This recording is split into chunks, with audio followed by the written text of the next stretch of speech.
Hello and welcome. Will the caste census be the X factor, the game changer in the run up to both the assembly elections and the elections of 2024? So far, we have seen only one state, the state of Bihar, releasing the findings of its caste census. But now there is pressure on other chief ministers in other states to do the same. This is the opposition's great move on the chessboard of politics. How will the BJP checkmate it? The BJP has not openly criticized the demands to hold a national caste census, but the Prime Minister has tried to locate it in a different framework as Rahul Gandhi calls for policy to be proportionate to population.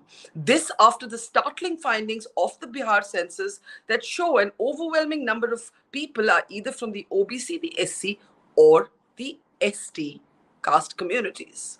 To talk about this now, we're joined by one of the leading experts whose data has really shone a light on this, Sanjay Kumar, whose findings from the Lokniti-CSDS research published in the Indian Express has really been illuminated. Thank you very much, Sanjay ji. Always a pleasure to have you with us.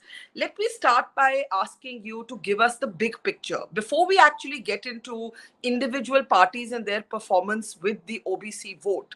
The fact is that for those of us old enough to remember, this feels like a Mandal 2.0 moment potentially. Do you see it as that, sir? Barkha, let me start with the question which you have posed. I don't see this as a moment of Mandal 2.0.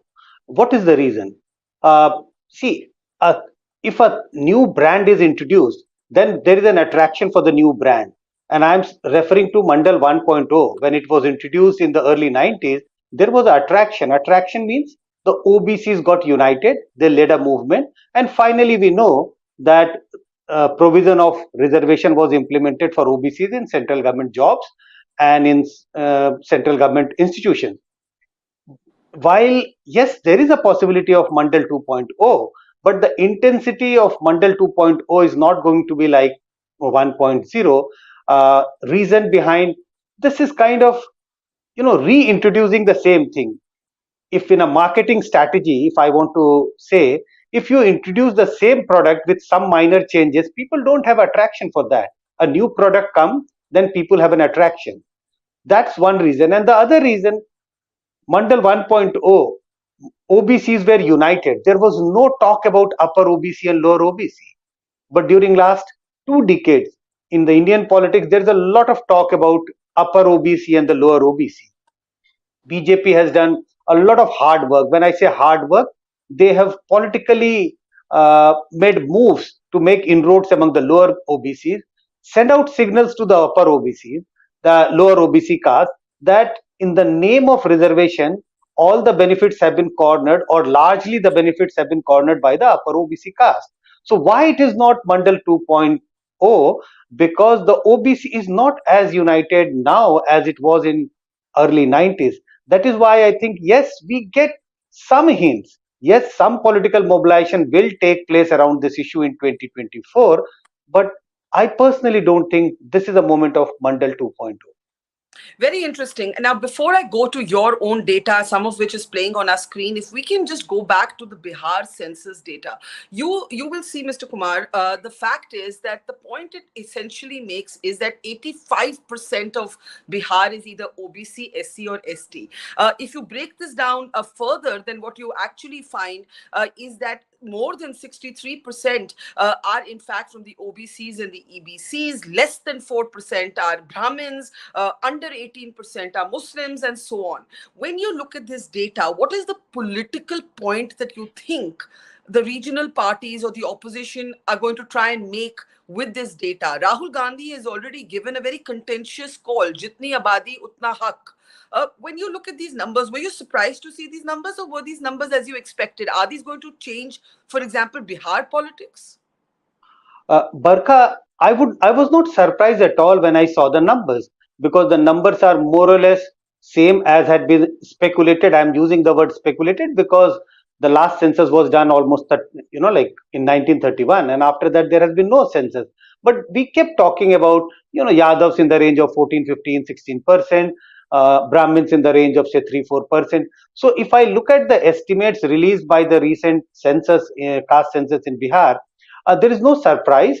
Most of the caste data, the numbers are more or less the same as we have been speculating, except for the OBC numbers are much bigger compared to what has been mentioned up till now. We always used to think that OBCs are roughly 55% of Bihar population, maybe 55, maybe 57, 56, but nobody thought that it is over 60%.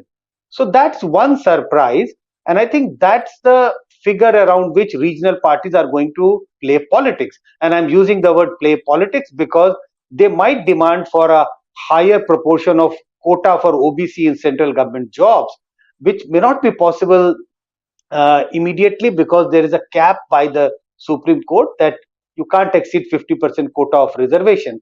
So that is why politics would be around that.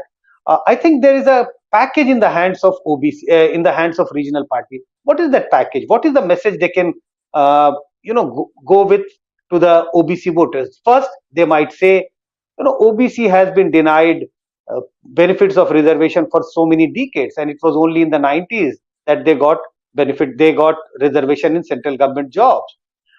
Even this was truncated because there was a clause of creamy layer which was introduced. And the second thing is that while SCs and STs get reservation in proportion to their share in the population, but OBC share in reservation is almost half their share in the population. So I think these are the two, three things around which regional parties can play politics in Bihar. And one more thing, Barkha, when the women reservation bill was introduced in the parliament, the regional parties demanded quota within the quota, which is to say the demand was at least reserve seats for OBC women within the 33% reservation for women. That has also not been accepted by the ruling party at the moment. So this will also fit into the package to convey to the OBC voter that there has been injustice done to the OBC voter for such a long time, for last 7 decades. I think this is what is in the hands of regional parties at the moment. I keep saying this is a tool in the hands of regional party. Now it is up to the regional party how effectively they can use this tool. Now, let's come to very interesting data done, researched by you on the BJP and the OBC vote. Now, what you actually track is that in the old 80s, 90s politics, it was actually Kamandal versus Mandal. And the BJP did not do that well with the OBC vote. You can see the 2009 figure. Just hold on to the screen for a moment. If we can look at it, 22% OBC vote for BJP, 42% OBC vote for regional parties. Your data actually shows that by the time a decade later we come to 2019, and we can now change the slide, these numbers have virtually reversed. In Yes. that, you actually now, can we please have the 2019 slide? There it is, 44% OBC vote for the BJP and 27% OBC vote for regional parties. This is the Lokniti-CSDS data. Can you explain this? Because the Prime Minister is from the OBC community. The new electoral call of many BJP leaders has been Mandal bhi and Kamandal bhi. Hindutva and Mandal can coexist. Explain these numbers. Uh, I don't think the numbers have reversed to such an extent only because Prime Minister Narendra Modi comes from an OBC caste. But I think it is a clever or a intelligent politics played by BJP during last 1 decade. BJP knew that if they want to stick to their core support base, which is what we used to refer earlier about BJP, Brahmin Baniya Party, or an urban upper caste, upper class party. So if the BJP wanted to just stick to its core support base, BJP's vote share would not have exceeded beyond 30%, maybe 27, 28%, which used to be the case when during the Vajpayee Advani era, BJP used to get 24, 25% vote, and BJP managed to form two coalition governments, one in 1998, which lasted for 13 months, and then one in 1999. So now, with the new BJP, the Shah Modi era, BJP realized that if you don't expand your support base, you have to make inroads among other caste communities. So, what BJP has been able to do is to send out signals to the OBC caste, especially the lower OBC, because they realized that in every state, the upper OBC voters, upper OBC caste voters are sharply polarized in favor of one party or the other. To give some examples, if you look at the Yadav voters in UP, they are heavily polarized or tilted in favor of Samajwadi Party. That's the case in Bihar with regard to the RJD. If we look at the Kurmi vote, the Apna Dal in UP, and they vote for Janata Dal United in Bihar. So what has happened is that BJP tried to inculcate, to pick up regionals from the leaders from the lower OBC caste. They started giving political representation within the party and even beyond the party, giving tickets for to the leaders of these lower OBC caste to contest election. And this is what has happened: dramatic shift of OBC voters in favor of BJP. So this is one aspect, but also we should not forget there is also a push. Why do we see lower OBC voting in favor of BJP much more than the upper OBC? And when I am referring to this push, the push is about whatever benefits of reservation has been given, whatever provision of reservation has been provided for the OBC. A very large proportion of that has been, eaten up by the upper OBC caste, which has left the lower OBC caste dissatisfied, unhappy, and this is what we see now, that the shift among the lower OBC is much bigger compared to the upper OBC. This is what explains how BJP has been able to make inroads among the OBC voters at large. And yet you ask the question at the heart of politics today, why is the BJP somewhat reluctant, though khul ke nahi bola ki hum iske khilaf hain, why is the BJP somewhat reluctant? And you say the answer may lie in how assembly elections are different from national elections. So we can shift to the last set of slides today. The CSDS Lokniti data shows us, and Mr. Kumar, you'll take us through this, that let's say if you look at a state like Bihar first, whereas the RJD did less well with the OBC vote in the Lok Sabha, where the BJP did better, in fact, in the assembly elections, it was a very different picture. And you draw this distinction between how the BJP performs with the OBC vote in the national elections compared to the assembly elections. So let's start with this one example you've given of the RJD and the OBC vote in Bihar.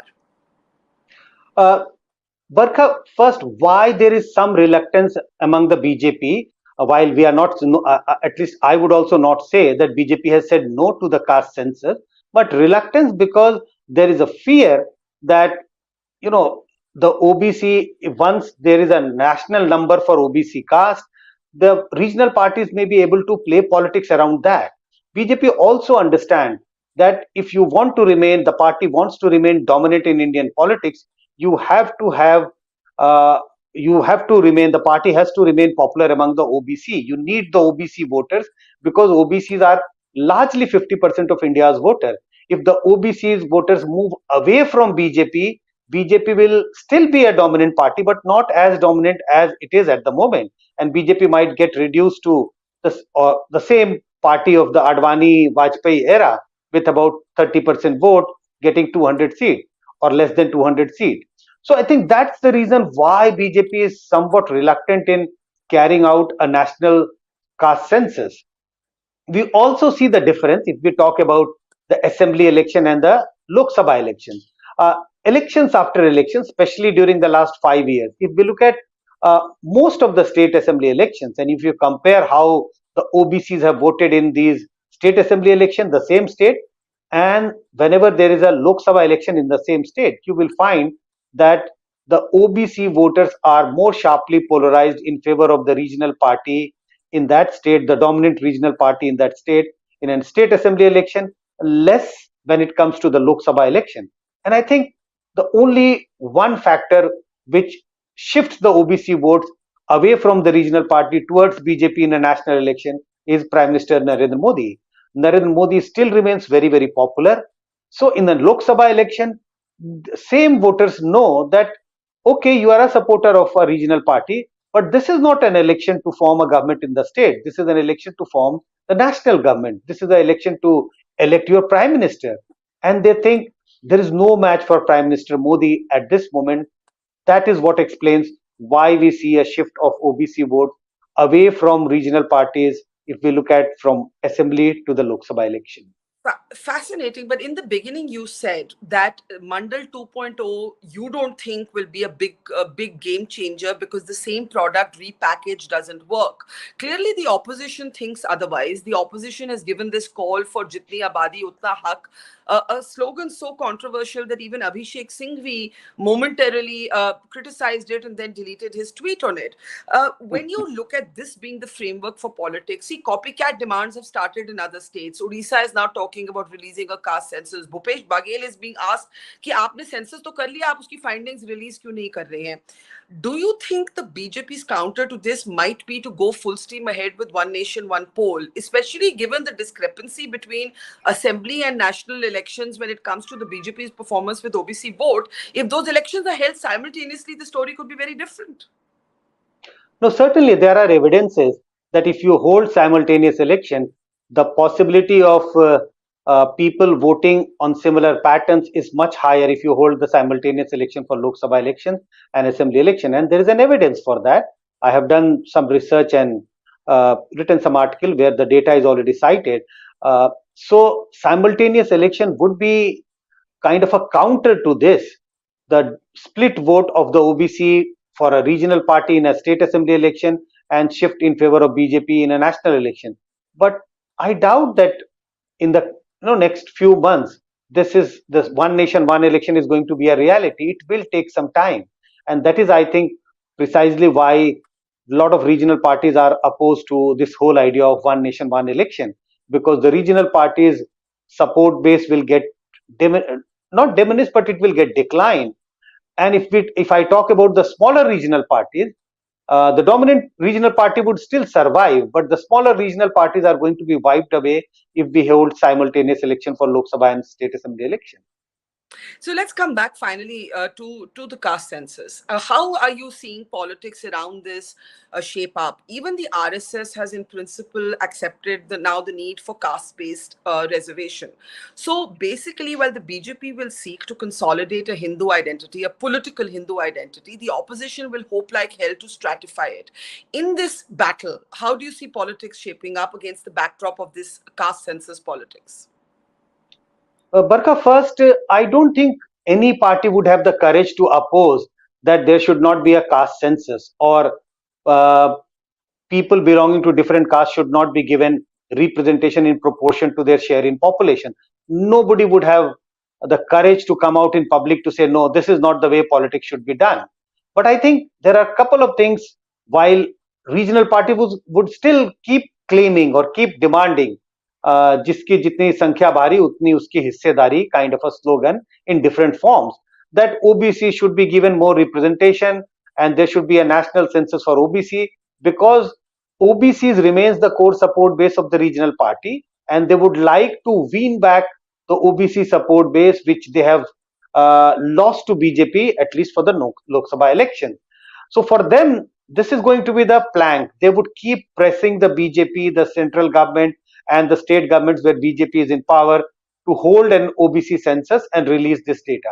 For the BJP, I think the same, if with the same slogans, they can play up differently.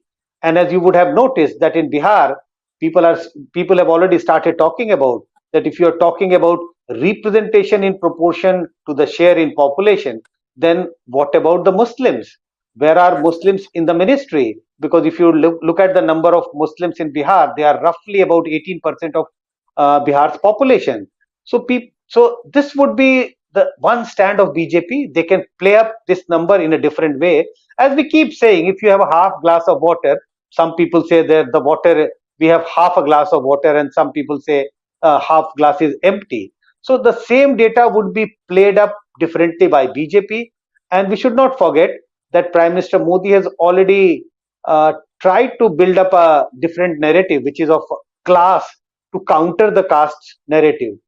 In one of the rallies I think in Chhattisgarh, he said if it is about numbers, that people should get representation in politics or participation in politics in accordance to the number, then who are largest in number? This is the poor people who are largest in number. So the politics should be around the poor, not around the caste.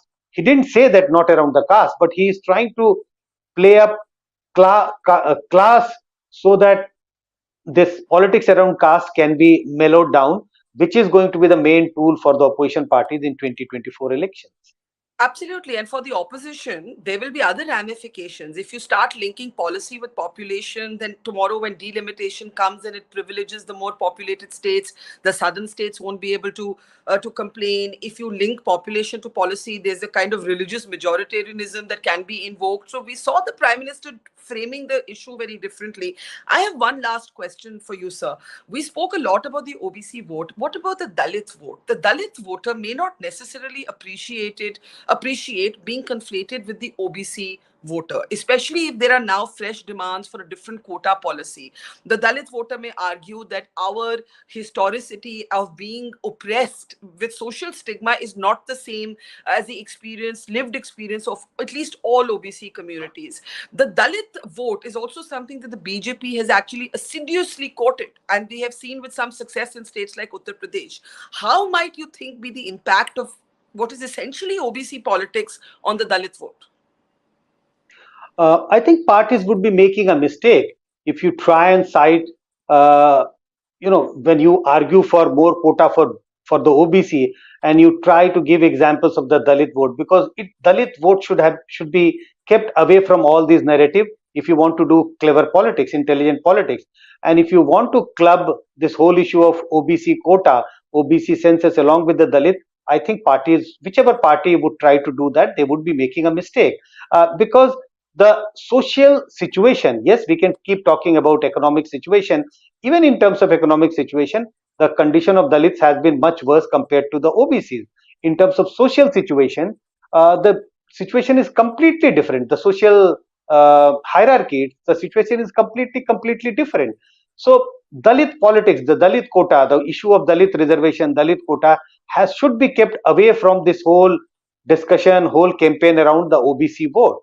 I think, as I said earlier, parties would be making a mistake if you want to put pressure on the government for larger quota for OBC, citing the example of Dalit or citing the example of the Adivasi number and their share in the quota.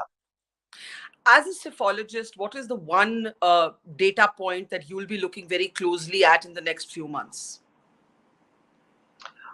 Next few months, my own sense is that we have to look at the elections are going to take place in 5 states in the next couple of months. Look at the number of leaders, number of OBC caste who would be given ticket by different political parties in the coming election. Also, I am closely watching the representation of women by or the nomination by different political parties, the women candidates. I think these are the two things which needs to be carefully watched in the next couple of months. Are political parties getting sufficiently motivated, mobilized to give more representation to leaders from OBC caste and women to contest the next round of assembly election? Thank you, Sanjay Kumar. You have explained to a large degree this complex and contentious issue of the caste census politics, and we look forward to more research from Lokniti-CSDS. Thank you so much, sir, for talking to us. Thank you, Barkha. Thank you.